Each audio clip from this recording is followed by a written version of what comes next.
everyone. Welcome back to Generation Cult, a podcast about people who grew up in isolated, authoritarian groups, also called cults, and how they adjusted to the rest of the world after they left their groups. I'm Deanna Levy, and today we're going to be speaking with Amy, who grew up in the Children of God, a Bible-based group that started in the late 1960s and became known for the sexual exploitation of its members, especially children. This is the second episode in a two-part series about people raised in the Children of God. We're doing this because the group had such an extreme and destructive effect on the people who came out of it. Not only the sexual abuse, but the psychological control and the isolation of its members. As you might imagine, this episode also has descriptions of sexual abuse to both adults and minors, so please listen at your own discretion. I'm really glad that Amy has agreed to speak with me today. We're going to talk about her upbringing and her journey out, as well as the impact media can make on cult survivors when they come forward to tell their stories. Amy, welcome. Thank you for being here. Thanks for having me. I wanted to, go back in history a little bit and get an idea of how your parents joined the group and got so involved. Sure. So my father and my mother are both Californians. They were born in the 50s, and when they were young teenagers is when they encountered this offshoot of the Jesus people, pretty much like Teens for Christ is what they were called. And my dad was like 14 on the beaches of Huntington, a young teenager, when he encountered the founders' children who were all teenagers at the time. And they were traveling the country with an ex-pastor from the Baptist church, David Berg. And he had raised his children as a young evangelist, but he was ostracized from the church and cast out. So he was kind of starting to formulate his own movement. There were a lot of original ideas that were very conservative. It started out as a fundamental Christian organization. So it kind of seemed very alluring to a lot of the young kids that were disillusioned with their own churches and their own families at the time. It was a time of a lot of change and revolt against the systems that hadn't actually worked in the past. So these young kids were very idealistic. I think both my parents were idealists. My dad was an extremely talented young artist. He would sing and write music on the beaches. And as it turns out, he became one of the first disciples. And he was recruited by David Berg's daughter, Faith Berg. And they had a lot of authentic zeal, and they wanted to change the world. I think Berg was in his 50s at the time. He had just turned 50 and he was going through a midlife crisis. So one of the ways that he channeled that was by leading his children and forming a revolution for Jesus, as they called it. He wasn't like the typical preacher in a suit and tie, and he sort of rebelled in his own image as a religious leader to try to come down to the level of the hippies and the strays and the runaway kids. So they started in this small place that someone had actually given them to use. It was called the Lighthouse, and it was right on Main Street, Huntington Beach. And they would just make sandwiches, and the hippies would just come in off the streets. Very similar to what they do now today. You have people that set up little booths, and the end of the world is near. They have very similar messaging, actually, but it's just in a modern context. But I can only imagine that back then, this was quite revolutionary. This was something that was somewhat refreshing for young people because they were looking for a way out of the square, 50s church, go 9 to 5, very structured lives that they were living. So in a sense, it was they were reaching out for something different. But my father also had a very Christian upbringing, and he was taught to believe in the Bible and Jesus, and that was almost like a source of comfort to him. So when rebellion and the message of dropping out and tuning in, of the system kind of joined with his childlike faith in Jesus and the Bible, I think that was kind of like a winning combination. My dad was a young fatherless child that was desperately looking for a father figure. He was very vulnerable, and he joined wholeheartedly, and his mother let him go. I mean, his mother thought this was better than drugs. She was willing to give him up to this young Christian idealist kind of movement that seemed to be they didn't allow drugs. They were all high on Jesus and the Bible, and they kept them very busy. He was constantly out singing and playing his guitar and soliciting, giving out tracts and letters about Jesus. It was very basic in the beginning. So this all the weird stuff didn't really happen till later. How did your parents both get into the community? Did one recruit the other, or did they just both come into it around the same time? It's very interesting because my mother was from San Marcos and she was from San Diego. So she was a little older than him when she encountered the cult, and it was because her best friend had gone to Texas and was at this place called the TSC Soul Clinic. And it was like a commune out near Dallas, and someone had donated this property, and they were having kids come through there to experience sort of like a spiritual awakening. And they had Bible classes and training and a lot of music, a lot of singing, and almost like a brainwashing, but it seemed positive at the time because it was pulling them out of drugs, pulling them out of some negative patterns. So one of my mother's friends, girlfriends, actually went and kind of got stuck there. She was recruited. So my mom decided to go out there and to try to visit her and just kind of see what's happening with her. So her parents, of course, allowed her to go. She was 17 and she had finished high school. So she went out to the commune and they basically recruited her too. And then she met my dad and they were married when they were about 19. So that was one of the, I think, the pulls for my mom is she did meet my dad and he was quite the charismatic musician, a beautiful soul. And she fell in love with him and actually, I was conceived, right away.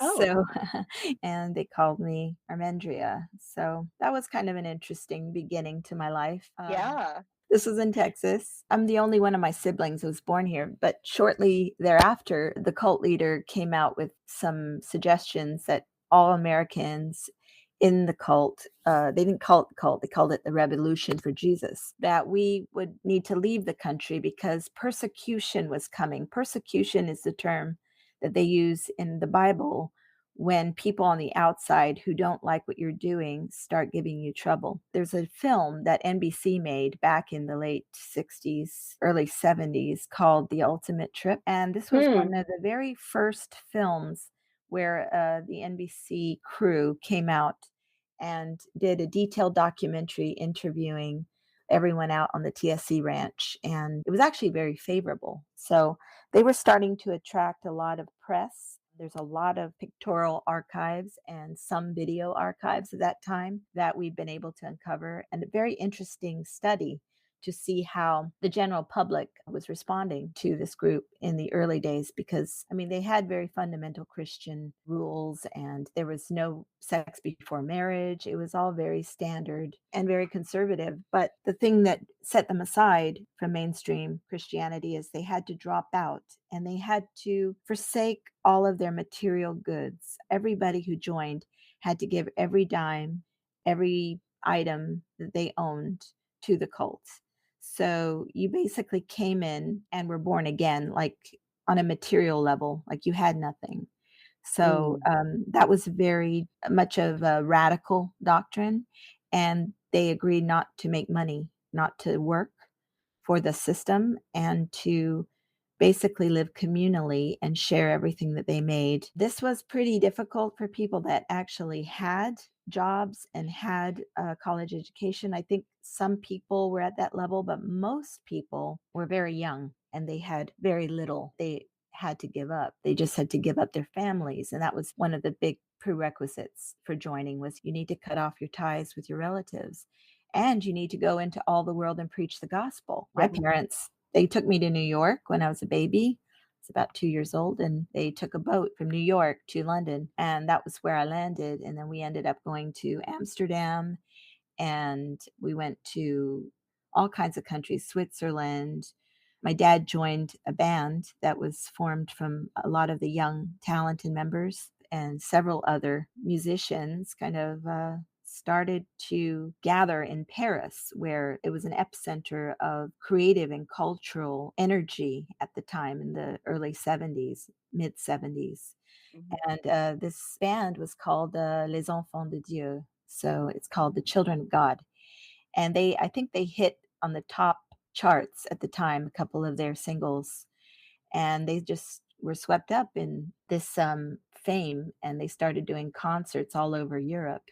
I remember as a young child following my dad to several of those concerts and watching them dance and sing. It was sort of a Broadway esque type show. And they did live singing, music, dancing, and we still have some footage and some archival documentation of that era. And it's, I think, amongst the second generation of our cult, that is known as the golden years. It sounds lovely, but at the same time, you can kind of see where the control is being locked down, Absolutely.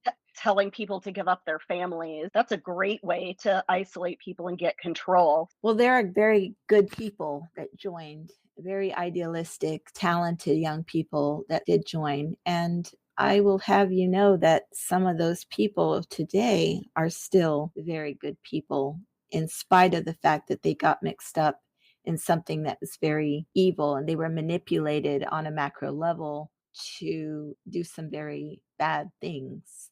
I'm not Yeah, giving them a pass. I'm just saying that I don't think they were joining for those reasons initially. I think that most of the compromises that were made while they were following David Berg were very damaging to not only themselves, but their own children.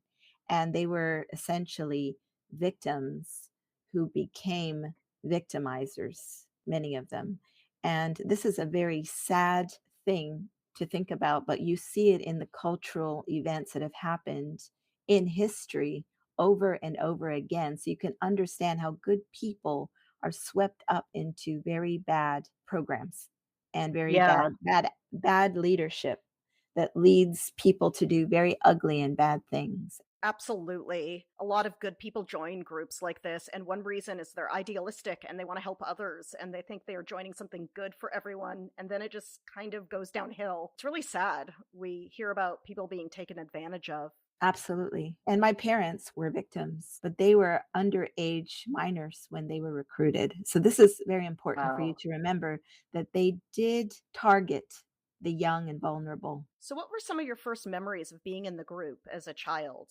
You mentioned music, but what were some of your other early impressions? Well, that's a great question. I actually have a pretty good memory because I was traveling quite a bit and I was very impressionable. So I remember observing a lot of different cultural experiences and being in some very interesting countries. And my dad, who was a musician, I was one of his young partners.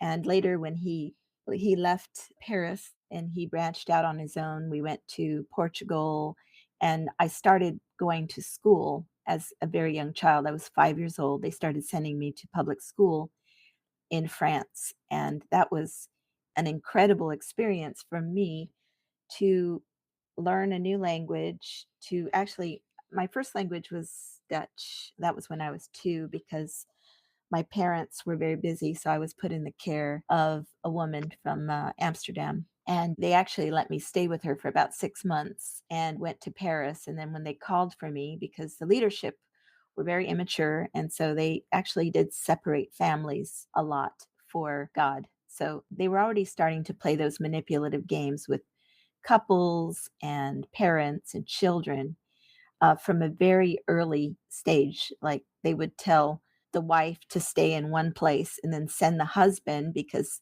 he had certain gifts and talents to another place.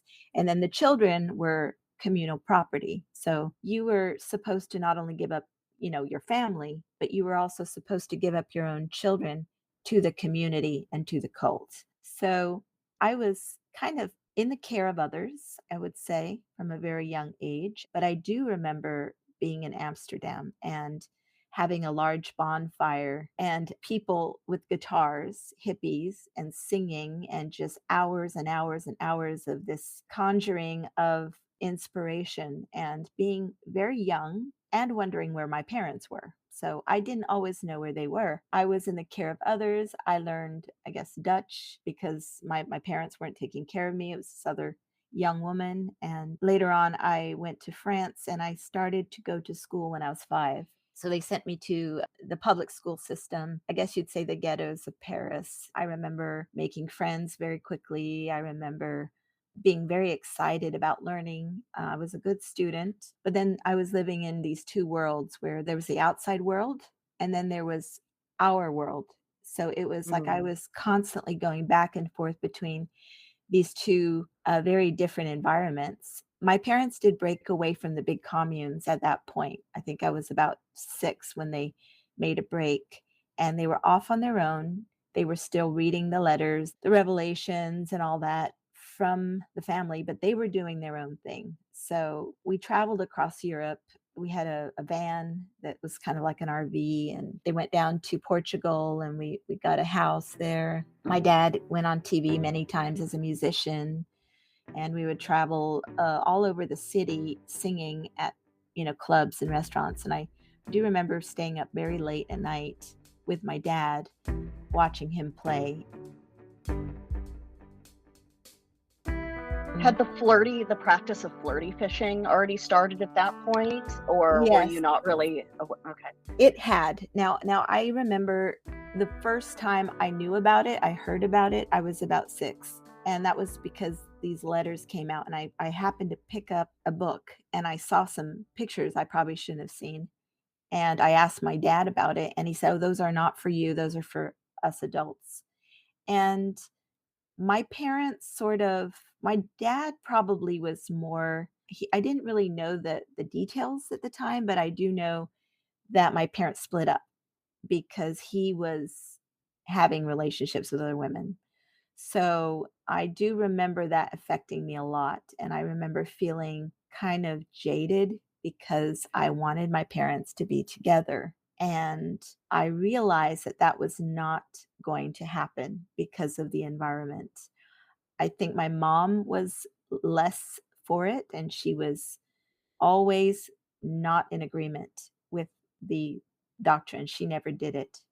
But my Mm. father, being the musician, being the socialite that he was, ended up having quite a few, I guess you'd say, romantic relations with other women. And I had to kind of watch that sort of, not the details, but I sort of knew emotionally what was happening with my dad. He was my hero, and he was the one that would light up my life. He would sing to me every night, he would cry, and he would pray, and he was a very emotional and a true artist, and I was his buddy. But then there were these other women that kinda came in between us, and I think that's when I started resenting the whole doctrine. I think that's the inception of my rebellion, is I was like, "This Mm. is not right. Why can't my dad just be my dad and love my mom and take care of us? And why does it have to be all of this stuff?" So I'm going to tell you a short story. I was in Portugal, and this was when the FFing was really going on big time, like started to kind of really happen. And before we go any further, can you briefly explain what flirty fishing, or FFing as you referred to, was? Well, in a nutshell, David Berg decided to start swinging with his wife, Maria. And in their private life, he started letting her have sex with other men. So he, in his twisted way, was trying to spiritualize it. And so he came out with a doctrine called the law of love. And that led to flirty fishing. So the law of love is the base doctrine. And that is that there's a golden rule, right? And that everything should be done in love and do unto others as you have them do unto you. So he took it a step further, saying that this applied to anything, meaning anything sexual. Couples and adults could do whatever you wanted as long as you weren't harming, do no harm. Like sort of like the Aleister Crowley concept of do what thou wilt, but mixed with the biblical golden rule. So that was the alchemy there, combining those two principles in a sort of 70-esque way, you Mm. know, post liberation, flower power, thing. And he sort of said, well, you can reach out and have love and romance and sex with people other than your spouse if you're doing it for good reasons or for non-selfish reasons. He wasn't really doing it for non-selfish reasons, and that's the trick here, is he made everyone believe that his moral standing in his sexual exploration was based on his faith and also his will to reach out and help bring people into the kingdom of God through doing this. But in actuality, he was just trying to explain away his lust and the fact that he had actually discarded his first wife for a younger wife, his secretary. And he came up with a whole excuse for doing that as well. That started actually right in the 70s before I was born.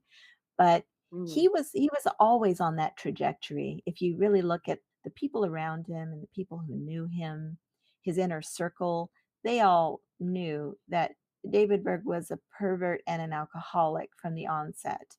And he hid that from the greater outer circle, which was the recruits, the disciples, the church, the young people, by hiding and kind of keeping this veil of mystery by just communicating by letters. After the first few years, he wasn't even making personal appearances anymore to the cults and the cult communes and the disciples. He was just keeping this nucleus of people around him to protect him and to serve him and to basically administrate the cult.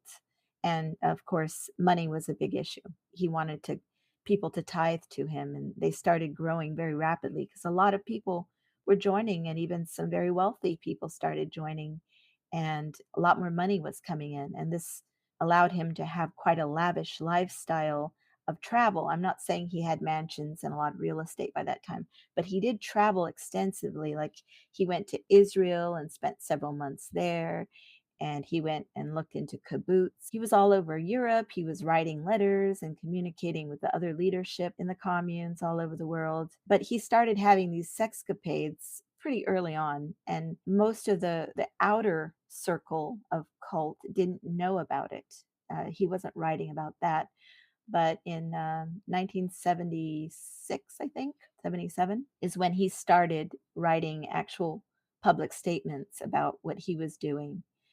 And so he was actually in Portugal when we were in Portugal. We didn't know it at the time, but he was going to clubs with his women that he had in his inner circle, and they were starting to practice FFing, meaning these women would go out and lure men with their bodies and with their sexuality, and then they would pray with them to receive Jesus Christ and then ask the men to help with donations. So it was essentially a form of escort slash prostitution, it guised or packaged as a religious practice. So, at what point did children get involved in his doctrines and beliefs about sexuality? So I didn't really see it at all personally because my parents were quite conservative with me. They did a fairly good job of protecting me from that, even though I did see a few things of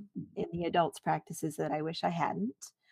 There was a book that came out called The Story of Davidito, and this was when they had their first son. His name became known as Ricky Rodriguez. That was his name when he passed away in 2005, when there was a murder, a suicide, very tragic event that happened that affected all of us in a very profound way. He was the outcome of a relationship that the cult's wife, Maria, aka Zerby, she was in Tenerife, and she had had sex with one of the waiters at the hotel and had gotten pregnant. So Davidito was the name that they used for him.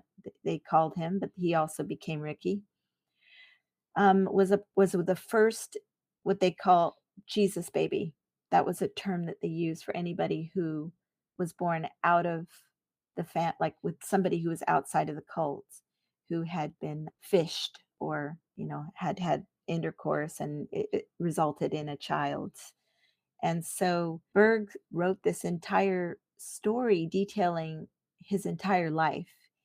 There were photographs, there was accounts from his nannies on his life, how David Berg wanted him to be raised.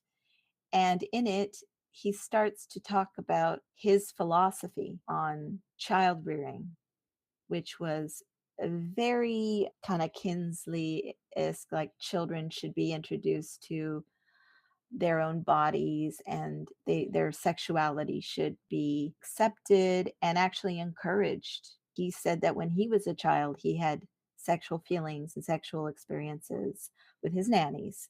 So he actually had a very sex positive attitude. But this was also a very strong suggestion in these letters that, members in the cult should allow children to naturally evolve as sexual beings with anybody, including adults.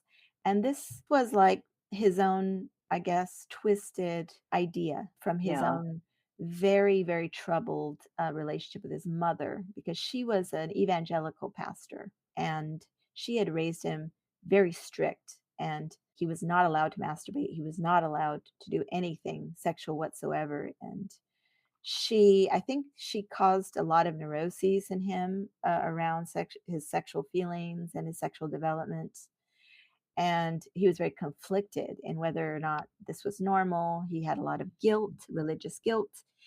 And when he was liberated, when he left the church, I guess he threw all of that to the wind and embraced some very extreme philosophies of liberation. And this included sex with minors. Everybody that I know of who grew up in any kind of non mainstream communal living, we all experienced some form of sexual introduction earlier, than we would have liked.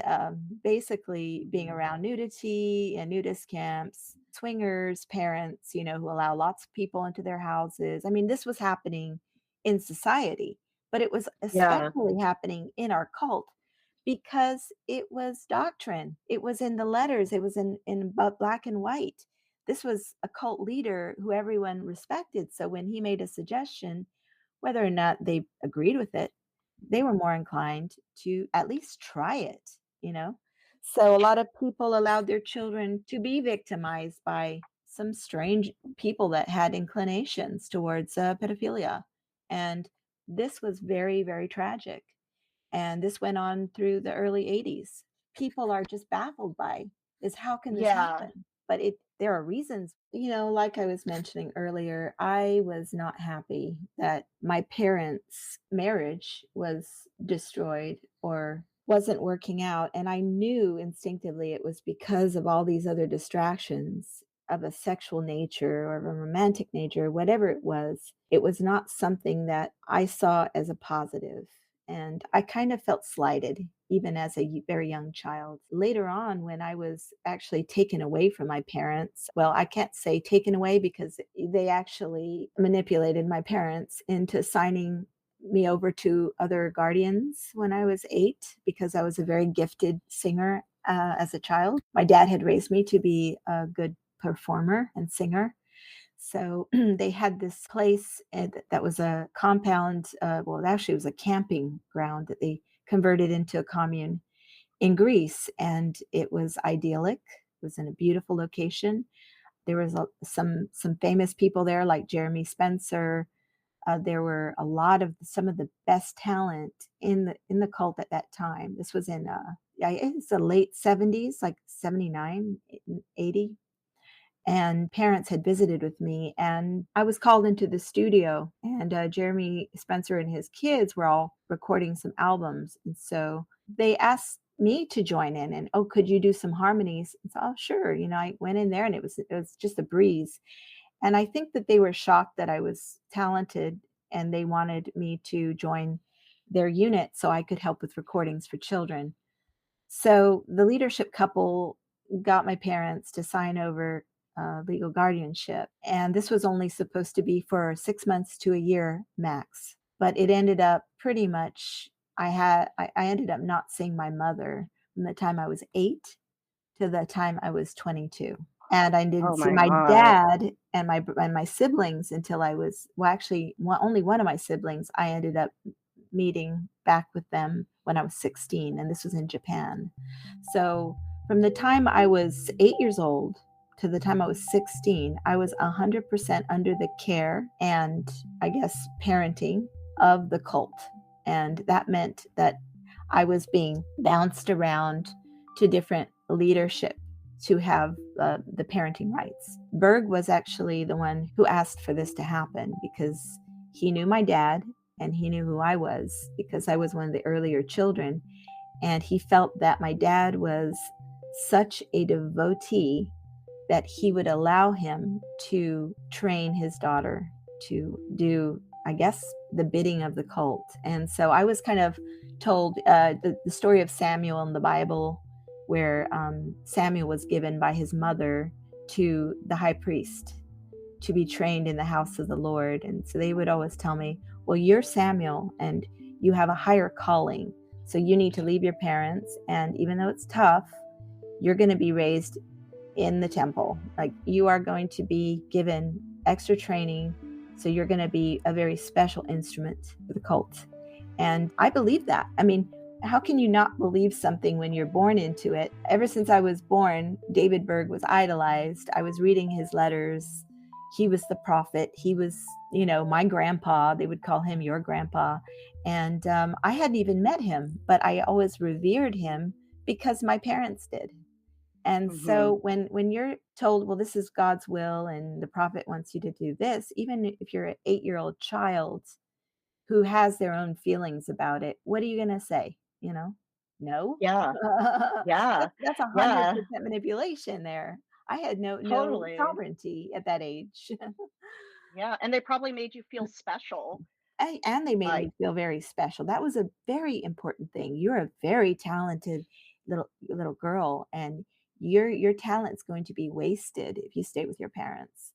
Your talent is mm, going to be wasted if you're just in France going to school, system school. They called it the system was like the outside world. Like you need to be trained in a special way because you have a higher calling, yeah. If someone had told me that when I was 8, I would have eaten that up. right? So, yeah. Yeah. It's almost Yeah. like a lot of the young movie stars who are recruited from Hollywood when they're very young, and they have to have a really unusual schedule, and they can't go to school normally, and they have to give up a lot of their friendships and even their parents in some cases, and have really rigorous schedules. Like I actually really identify with that because I think that's kind of what they had in mind for me. I was going to be the celebrity, one of their kids' celebrities that they could hold up in front of all the other cult children and say, "Look, you want to be just like her, right?" And I was Mm. going to be the protege, one of them. The other reason I did it is because my best friend, who was Mary Berg, Berg's actual physical grandchild, was in France at the time, and we were good friends. She was going to school. We would meet on the weekends. We had like a friendship, and she was recruited at the same time. Her grandfather called her and asked her parents to give her up. So we actually came together. And so having her do this with me gave me a little extra comfort. And I think that was one of the things that was the deciding factor in whether or not I wanted to or not. Because initially I wanted to, because she was there. So she was my best friend. We were friends since we were babies, pretty much. And she was going and she was happy about it. So I was happy about it too. This period of time from 8 to 16, do you remember it at all as a really difficult time? Very difficult time. There were a lot of things that happened that I only now can understand as an adult. Initially, it was fun. We did some recordings. I hung out with a lot of new friends and children of the other musicians that were there.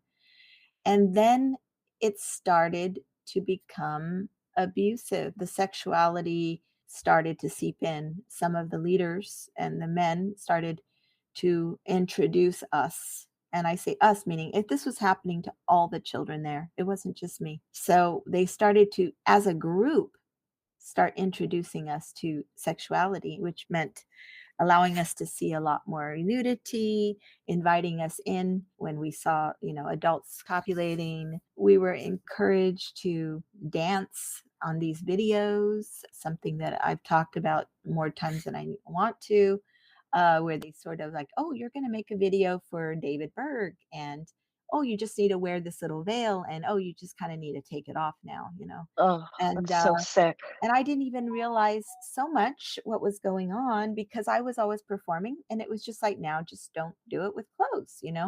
So it was Oh, like they really did seduce the children into these acts and into these situations.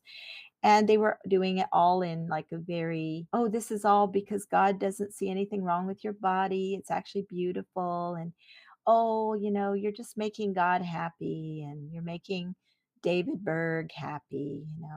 And so you kind of go along with it because it's not violent rape, but it is rape. It's a rape of your own sovereignty, and it's taking the innocence away from children in a way that makes it almost like justifies it, which is even more disgusting because they were yeah. doing it in such a nefarious and manipulous manner.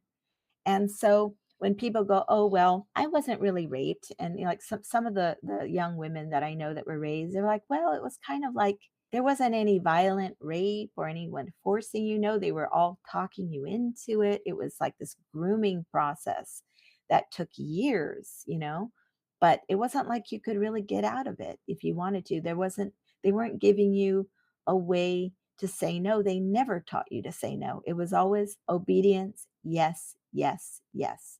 And if you didn't like it, well, smile anyway, and pretend like you like it. So Mm. this was it was something that happened to a lot of children at that time.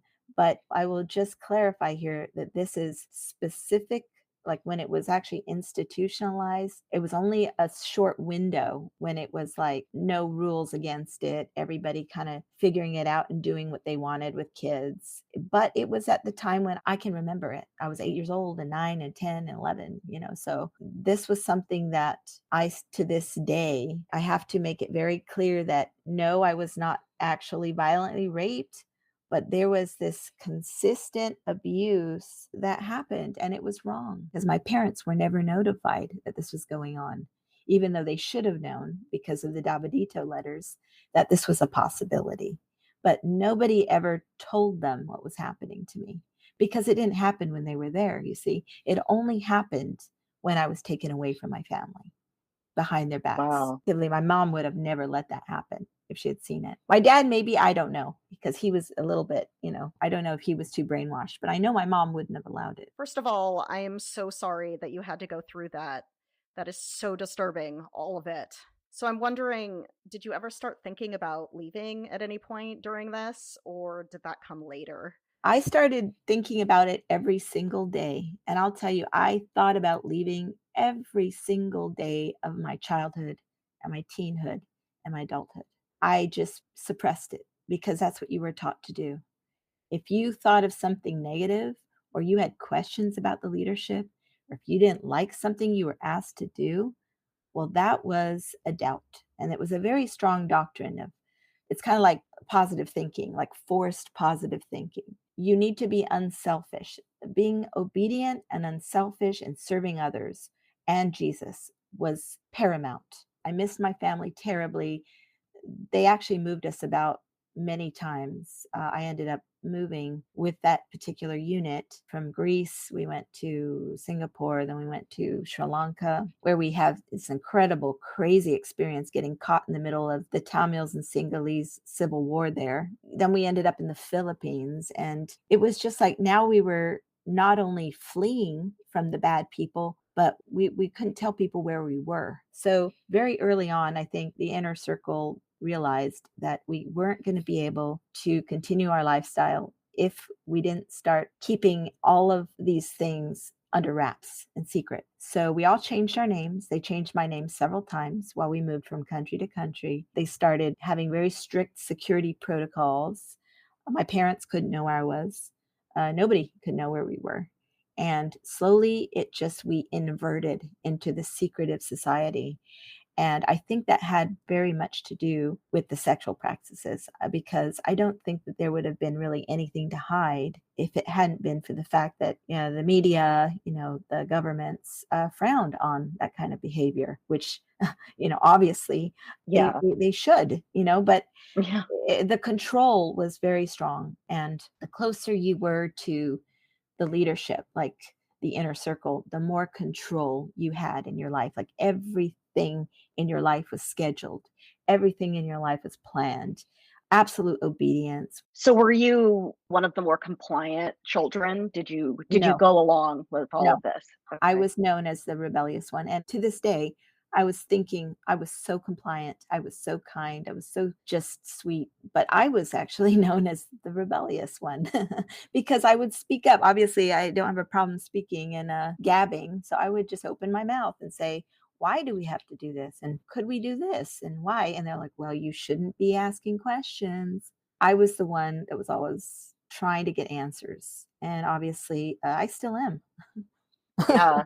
Right? How long did this go on before you were able to start thinking seriously about getting out? Well, this went on till I was about 15. I ended up going to Berg's house in the Philippines for 6 months to undergo what they called the teen training. And there, of course, David Berg had to take advantage of all of us kids and call us his wives. There were like 4 of Ugh. us young women. I mean, we weren't even women, we are children, but he called us young women. And, we became his wives. There was really no, this is what people don't understand. Berg was impotent.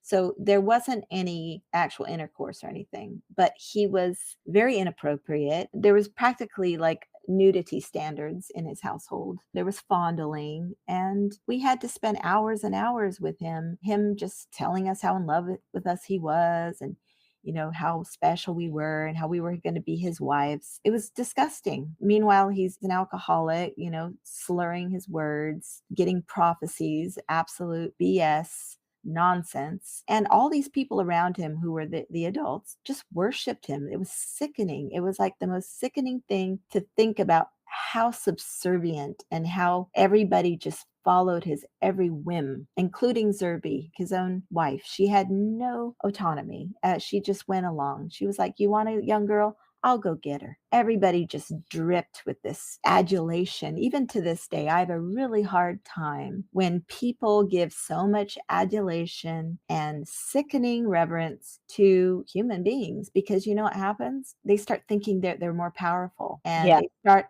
allowing themselves to be, these infallible people in their own minds. It's a sickness.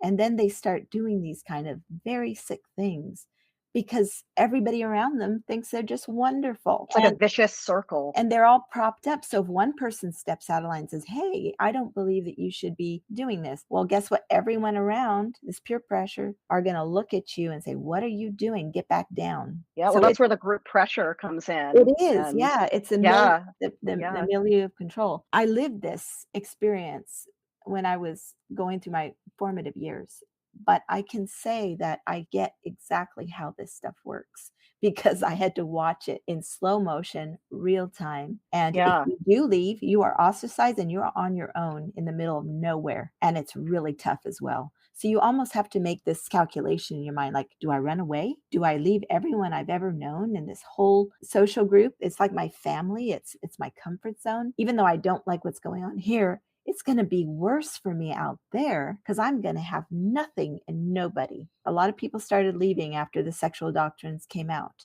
And my mom actually wanted to leave, but she couldn't find me. So she stayed in the cult a few more years because she wanted to find out where I was. She wanted to get me out, but nobody would tell her. By that time, we were in Southeast Asia. She didn't know her rights. She had joined when she was very young. She had no resources. My father, he was more trusting, I think, of the leadership than she was. So he ended up staying a little bit longer. So this whole story is really tragic, but I can say that one thing that I have taken away from it, from my experience in life, is a deep understanding of the dynamics of being in a controlled environment and being oppressed and being stuck, and all of the things that create these strings that keep people bound in these ideologies and in these social systems. And another thing is I got married very young. They married me to a very young second generation man, and we fell in love, and I was 16. And the purpose of this emphasis on marrying within the peer group after this was in Japan, was that they wanted us to start procreating, and they wanted us all to quick, hurry up, have babies so that we could bring more disciples in, birthing Mm. disciples And it in. would tie you more to the group too. And it would be these emotional strings that would Yeah. imprison us in a way because now we had kids with people. And if you really look at our cult, so many of us are related, whether we know it or not, because of all the sexual promiscuity. And in a way, the emotional bonds that were formed because people were having sex with each other also created a stronger emotional bond. It's kind of ingenious if you think about it. If you want to control a large group of people, at a certain point, they're kind of doing it to themselves in a way. They made those connections that they don't want to lose. It takes pressure off the leadership to have so much control when people have all these other emotional aspects going on that are keeping them around. Yes, absolutely. So, how did you end up getting out then? Oh boy, that is a loaded question. And I actually don't even know if that's something that I can cover in one sitting, but I did realize, okay, so I had 3 children very young. I started my And you were in family. the group I at was in this the group. I time? was married, Okay. and this was with one man. So by that time, they had kind of stopped the sex with kids. They had stopped. By the time I was 15, they made a rule no more adult and kid sex. That was at least on the outside what people were not allowed. They said, we realized we made a mistake. Everyone needs to stop doing it. No more FFing, no more this.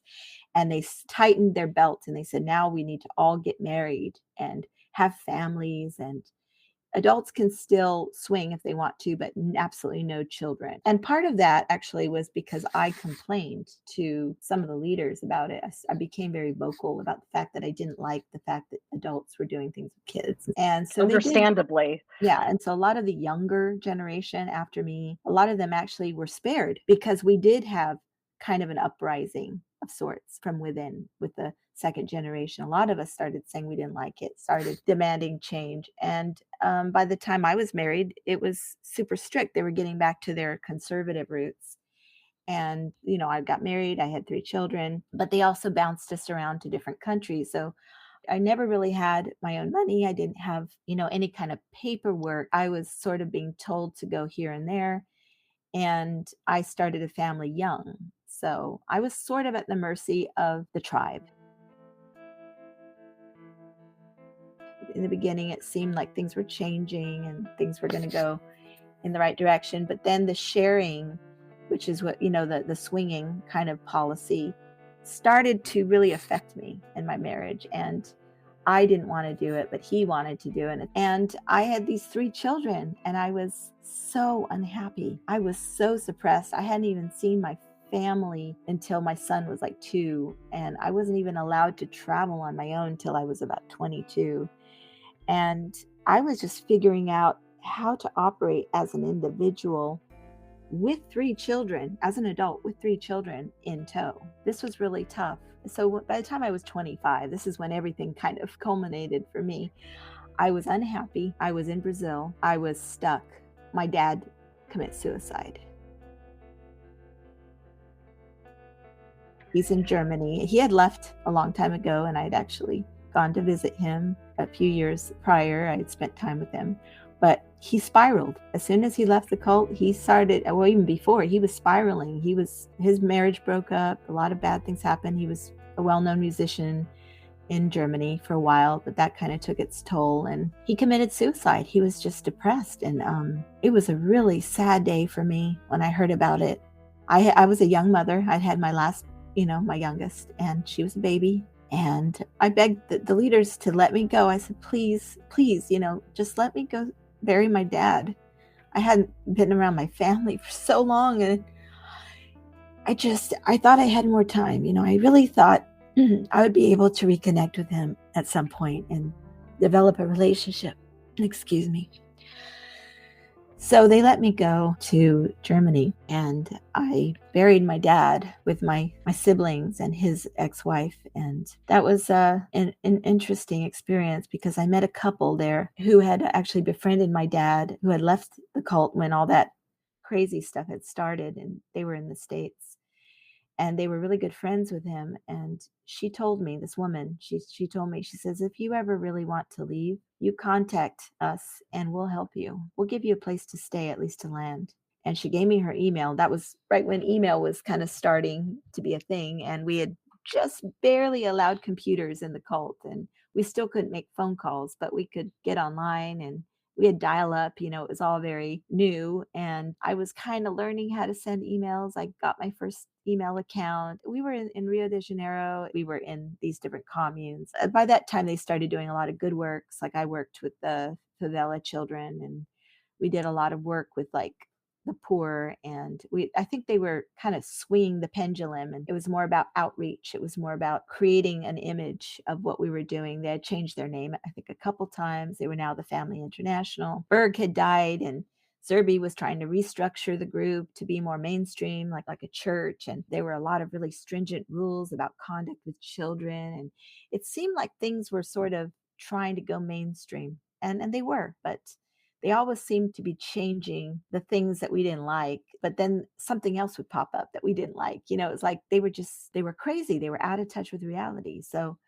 I finally emailed this woman and I said, I want to leave. And it was really hard for me to actually say that, but that was the first Hmm. step. And then I said, but it's going to take me a while because I don't think my husband's going to allow me to. And my last two babies were like a year and a half apart. And I was afraid that I was going to get pregnant again. And I started writing my mom and I told her, I said, I know, Mom, you have your hands full, but I want to leave.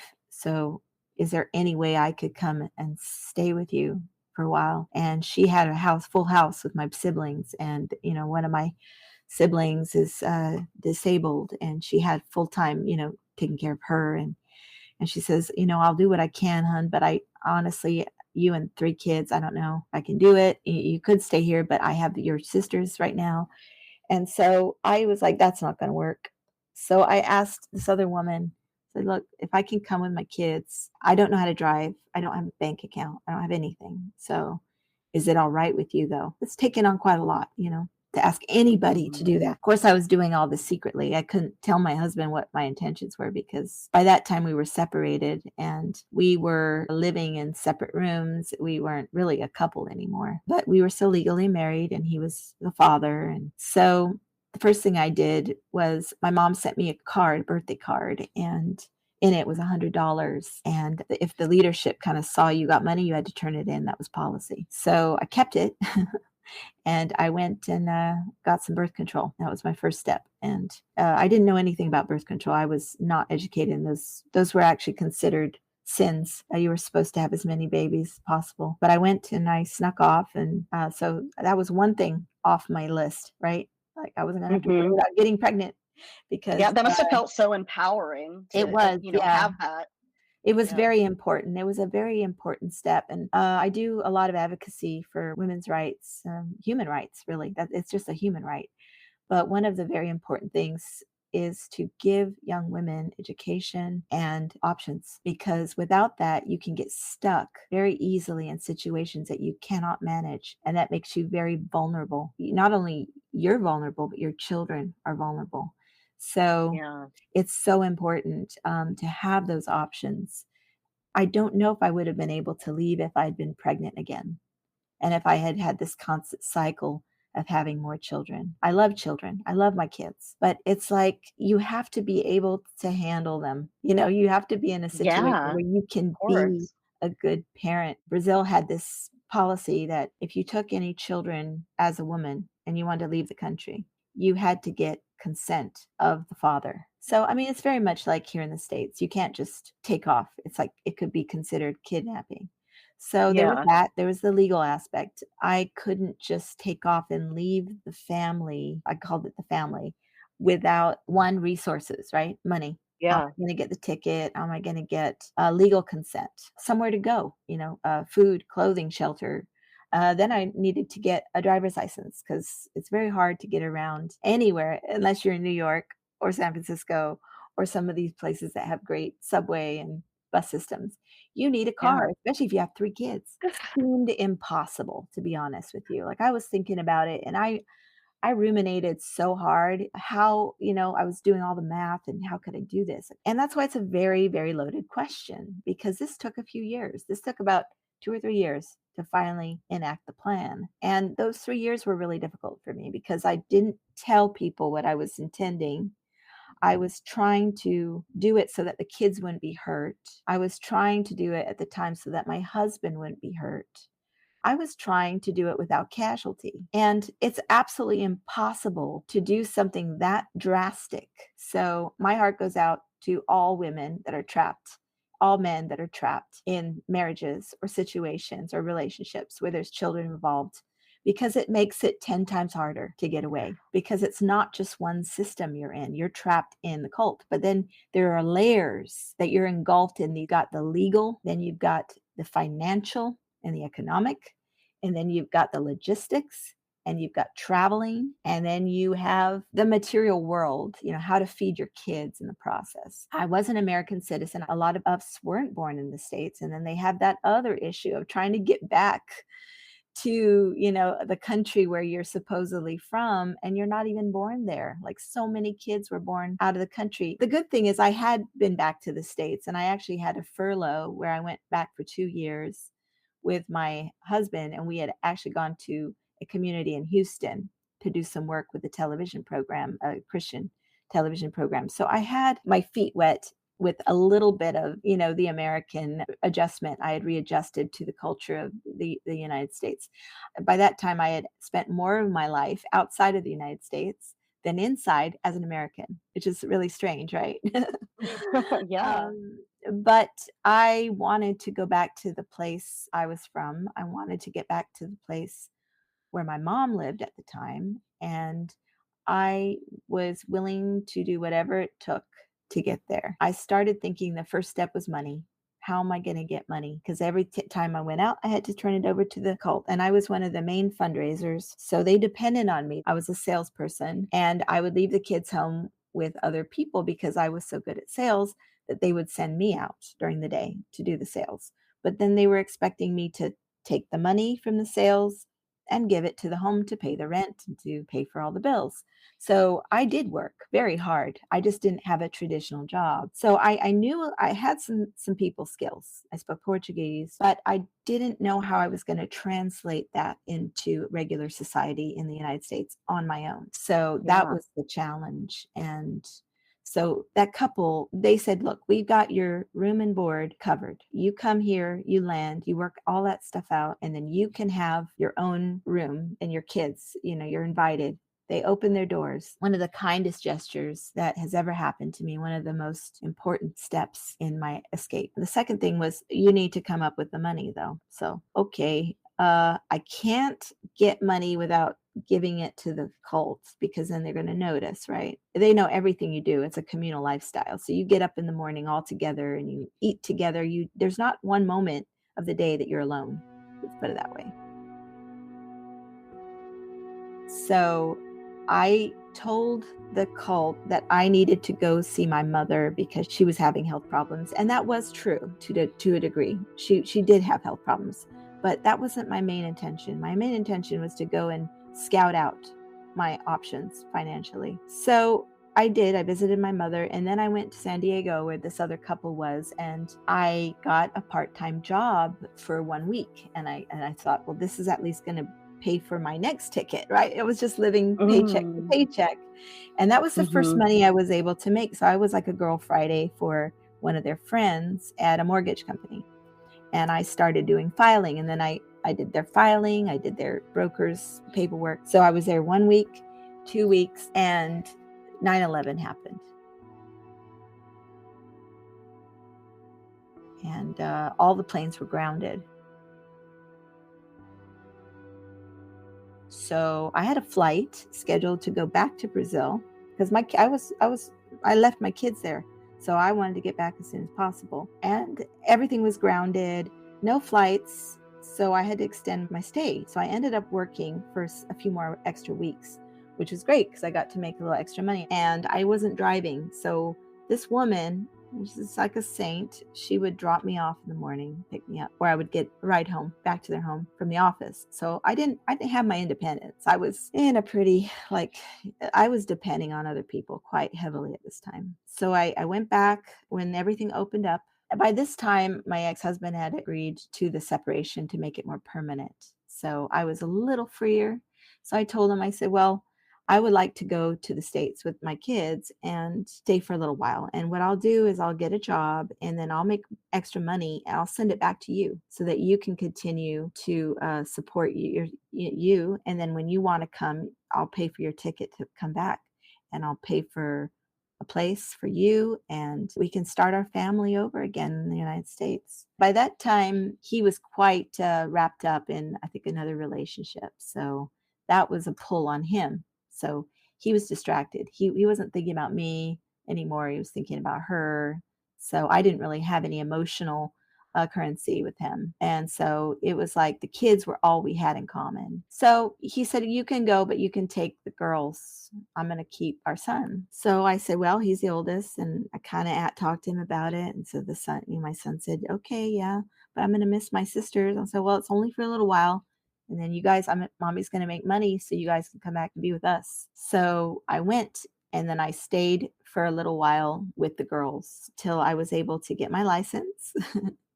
I learned how to drive. I had free room and board for about 6 months with my good friends in San Diego. I started working. I just hit the ground running. I felt like my life was like I had hope for the first time. And I sent back money to my husband. At the time, he was actually happy that I was happy. And I convinced him. I did some fundraising for him for a project he was doing with video down there with the street children. So he got a good chunk of income to help him. And it was like I was working, I was playing ball. But mentally, he was in the cult. Like he still believed in everything. I couldn't say anything derogatory about the cult or else he would know what I was up to. So I told him, I said, look, I really don't want to be in the cult myself.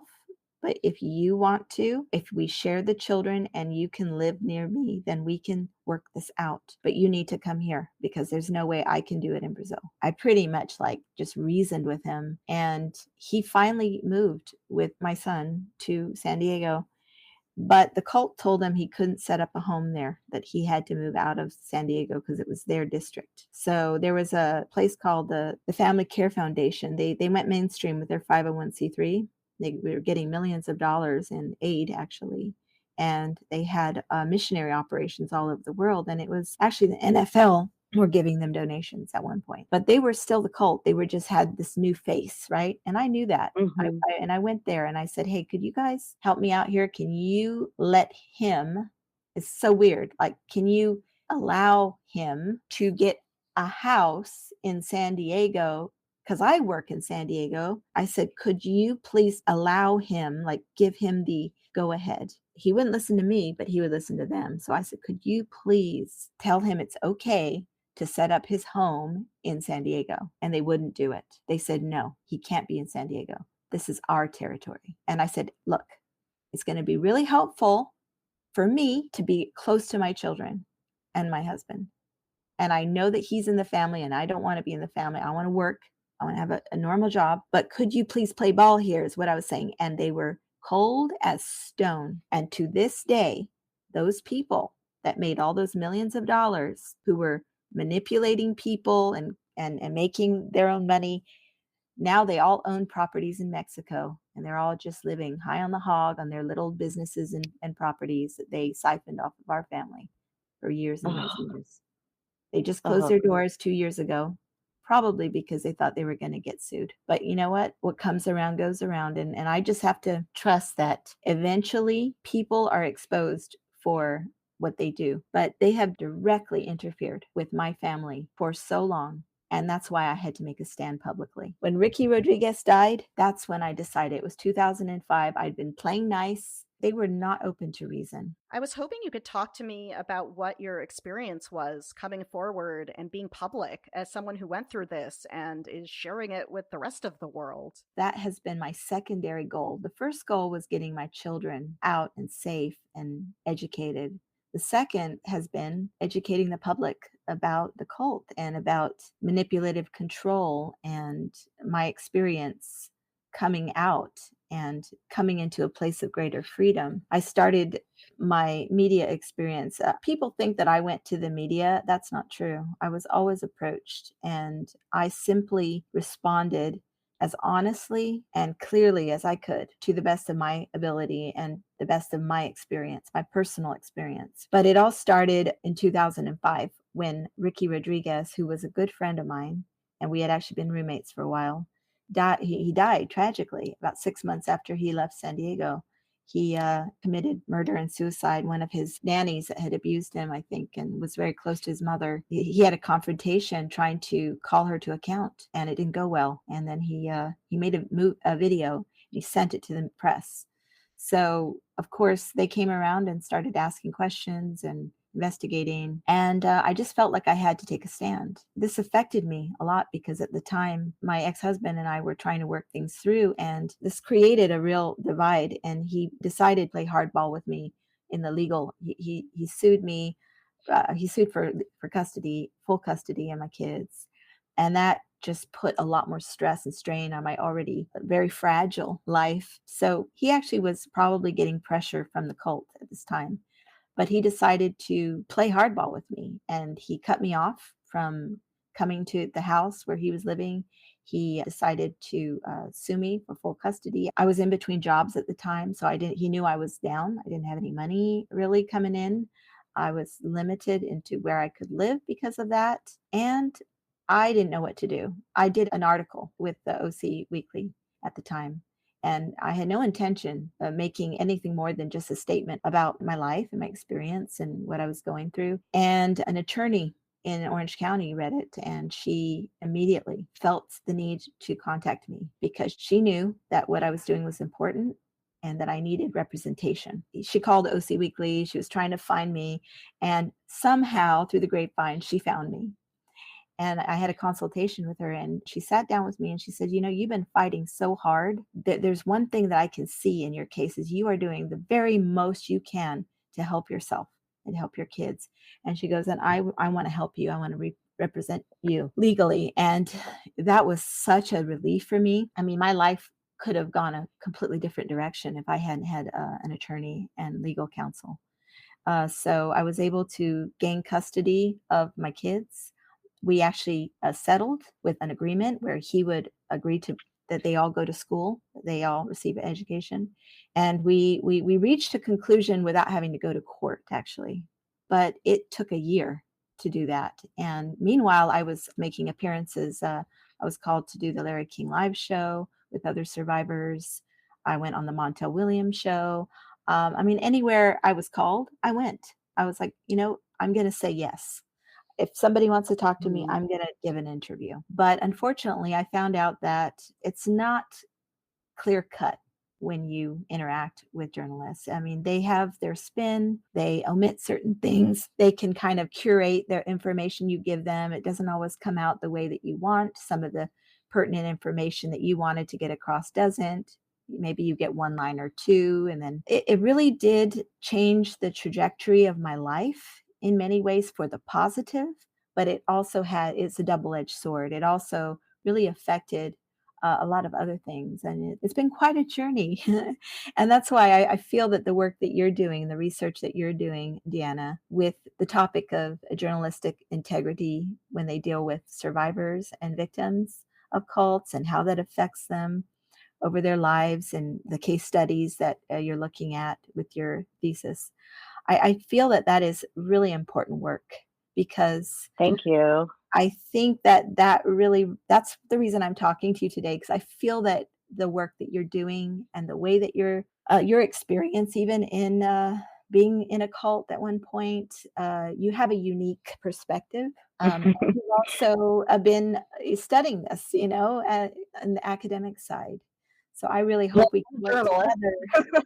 Yeah, and you're a journalist, and so you've been at it from all angles. And so I would like to really talk more about this with you sometime. Maybe that could be one Absolutely. specific discussion, because there's a lot there. But I can say that I have truly found my voice, and doing podcasts is actually going a step further because you're uncensored. I mean, hopefully there's a few things you censor that are not important. I definitely edit. Yeah, but in general, you get to say what you want to say, and people do come to understand the important things, and you get more airtime. So It's been really a pleasure to speak with you today, and thank you for having me on. It's a huge topic. I mean, we could talk about this all day. Your story is fascinating. And again, I am so sorry that you had to deal with this. I'm so glad you got out. I guess I'd like to know, how is your life now? Are you happy and settled? Or would you say you still feel the lingering effects of what you went through growing up in this group? Everybody, we're all conditioned to want, like, a beginning, a middle, and an end to every story. I think that we like happy endings. But I think for the survivor, it's a journey, and we have to focus on the journey. It's a day-to-day battle because we have good days and we have bad days. And I think when you suffer PTSD complex, which is like you've had a long experience of abuse or suppression, it's a longer journey out, and it really does take a lot more patience with yourself and from others. So I'm just happy that my children are well adjusted. I'm happy that I have a good network of friends and I've been able to be an advocate because that has given me so much joy and a sense of accomplishment. And I'm actually starting to work with a anti-oppression think tank, and more information to come. But this is with my attorney, Eve, who helped me in the predicament I was in. And we have a lot of projects that we want to do to try to educate people about the need, and so they can understand the complexity of people that need help coming in from these situations, coming from war zones or coming from environments where they have very little resource and access to, legal help, financial help, training, education. I have so much to do that I could do this for 10 lifetimes. So I'm never going to be bored, Deanna. So I'm happy for that. And I'm an artist, I'm a painter, and my journey to healing has centered a lot around my artwork. And my practice, I've done over 10,000 hours of painting and interactive painting, like body and face painting professionally, and also on canvas. And that is a whole nother conversation.